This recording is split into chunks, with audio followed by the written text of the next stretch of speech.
नमस्ते बच्चों, आज हम हिंदी व्याकरण के अंतर्गत सर्वनाम की संकल्पना समझेंगे। लेकिन उससे पहले अगर आपने मेरे चैनल को अभी तक सब्सक्राइब नहीं किया है तो चैनल को सब्सक्राइब करें, वीडियो को अंत तक देखें और वीडियो पर लाइक, शेयर और कमेंट ज़रूर करें। तो चलिए हम सर्वनाम की संकल्पना समझते हैं। सर्वनाम ऐसे शब्दों को कहते हैं जिनका प्रयोग संज्ञा के स्थान पर होता है। सर्व का अर्थ है सब, संज्ञा का अर्थ है नाम, सर्वनाम का अर्थ होता है सबका नाम। वैसे तो हम प्रत्येक व्यक्ति, वस्तु, प्राणी, स्थान, अन्य को नाम से संबोधित करते हैं, लेकिन हम इन नामों को बार बार प्रयोग करें तो वाक्य अटपटे लगेंगे। जैसे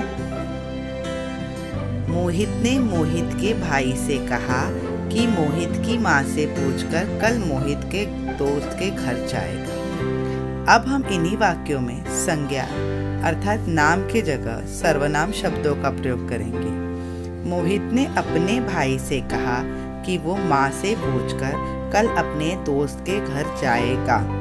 बच्चों, इस प्रकार का प्रयोग भाषा को सुंदर बनाता है।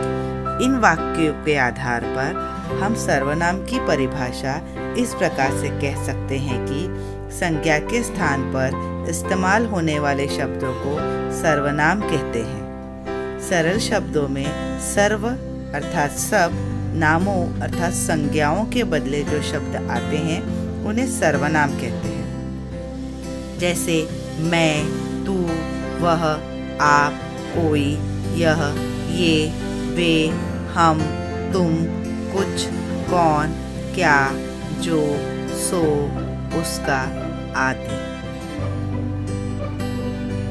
सर्वनाम के 6 भेद होते हैं। पुरुषवाचक सर्वनाम, निश्चयवाचक सर्वनाम, अनिश्चयवाचक सर्वनाम, संबंधवाचक सर्वनाम, प्रश्नवाचक सर्वनाम और नीचवाचक सर्वनाम।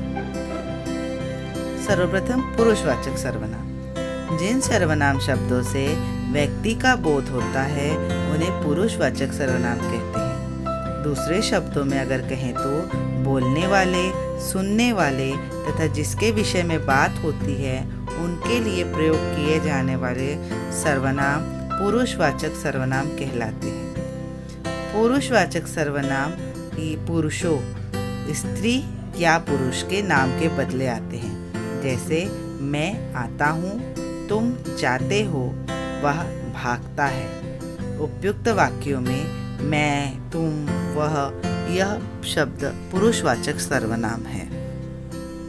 निश्चयवाचक सर्वनाम। सर्वनाम के जिस रूप से हमें किसी बात या वस्तु का निश्चित रूप से बोध होता है उसे निश्चयवाचक सर्वनाम कहते हैं। दूसरे शब्दों में जिस सर्वनाम से वक्ता के पास या दूर किसी वस्तु के निश्चय का बोध होता है उसे निश्चयवाचक सर्वनाम कहते हैं। सरल शब्दों में अगर कहें तो जो सर्वनाम निश्चय पूर्वक किसी वस्तु या व्यक्ति का बोध कराए उसे निश्चयवाचक सर्वनाम कहते हैं। जैसे यह, वह, ये, वे आदि।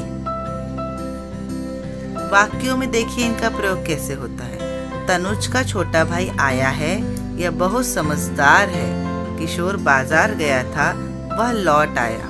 उपयुक्त वाक्यों में यह और वह किसी व्यक्ति का निश्चय पूर्वक बोध कराते हैं, अतः यह निश्चयवाचक सर्वनाम है। अनिश्चयवाचक सर्वनाम। जिस सर्वनाम शब्द से किसी निश्चित व्यक्ति या वस्तु का बोध न हो उसे अनिश्चयवाचक सर्वनाम कहते हैं। दूसरे शब्दों में अगर इसे कहें, जो सर्वनाम किसी वस्तु या व्यक्ति की ओर ऐसे संकेत करे कि उनकी स्थिति अनिश्चित या अस्पष्ट रहे उन्हें अनिश्चयवाचक सर्वनाम कहते हैं। कोई, कुछ, किसी आदि। वाक्यों में इनका प्रयोग देखिए। मोहन, आज कोई तुमसे मिलने आया था, पानी में कुछ गिर गया।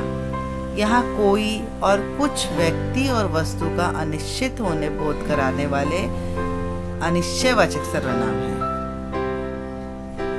संबंधवाचक सर्वनाम। जिन सर्वनाम शब्दों का दूसरे सर्वनाम शब्दों से संबंध ज्ञात हो तथा जो शब्द दो वाक्यों को जोड़ते हैं उन्हें संबंधवाचक सर्वनाम कहते हैं। दूसरे शब्दों में जो सर्वनाम वाक्य में प्रयुक्त किसी अन्य सर्वनाम से संबंधित हो उन्हें संबंधवाचक सर्वनाम कहते हैं। जैसे जो, जिसकी, सो, जिसने, जैसा, वैसा आदि। वाक्यों में इनका प्रयोग: जैसा करोगे वैसा भरोगे, जिसकी लाठी उसकी भैंस। उपयुक्त वाक्यों में वैसा का संबंध जैसा के साथ तथा उसकी का संबंध जिसकी के साथ सदैव रहता है, अतः यह संबंधवाचक सर्वनाम है। प्रश्नवाचक सर्वनाम: जो सर्वनाम शब्द सवाल पूछने के लिए प्रयुक्त होते हैं उन्हें प्रश्नवाचक सर्वनाम कहते हैं। सरल शब्दों में अगर कहें तो प्रश्न करने के लिए जिन सर्वनामों का प्रयोग होता है उन्हें प्रश्नवाचक सर्वनाम कहते हैं। जैसे कौन, क्या, किसने आदि। वाक्यों में इनका प्रयोग देखते हैं। टोकरी में क्या रखा है? बाहर कौन खड़ा है? तुम क्या खा रहे हो? उपयुक्त वाक्यों में क्या और कौन का प्रयोग प्रश्न पूछने के लिए हुआ है, अतः ये प्रश्नवाचक सर्वनाम है। निजवाचक सर्वनाम: निज का अर्थ होता है अपना और वाचक का अर्थ होता है बोध कराने वाला, अर्थात निजवाचक का अर्थ हुआ अपनेपन का बोध कराना। इस प्रकार जिन सर्वनाम शब्दों का प्रयोग कर्ता के साथ अपनेपन का ज्ञान कराने के लिए किया जाए उन्हें निजवाचक सर्वनाम कहते हैं। जैसे अपने, अपने आप, निजी, खुद आदि। आप शब्द का प्रयोग पुरुषवाचक तथा निजवाचक सर्वनाम दोनों में होता है। निजवाचक सर्वनाम के कुछ उदाहरण: मैं अपने कपड़े स्वयं धो लूंगा, मैं वहां अपने आप चला जाऊंगा। ऊपर दिए गए वाक्य में वक्ता ने खुद के लिए स्वयं और अपने आप शब्द का प्रयोग अपने कामों को खुद से जोड़ने के लिए किया है, तो इन शब्दों को निजवाचक सर्वनाम कहते हैं। उम्मीद है आपको सर्वनाम की संकल्पना समझ में आई होगी। आपने अगर अभी तक मेरे चैनल को सब्सक्राइब नहीं किया है तो चैनल को सब्सक्राइब करें, वीडियो पे लाइक, शेयर और कमेंट ज़रूर करें। धन्यवाद।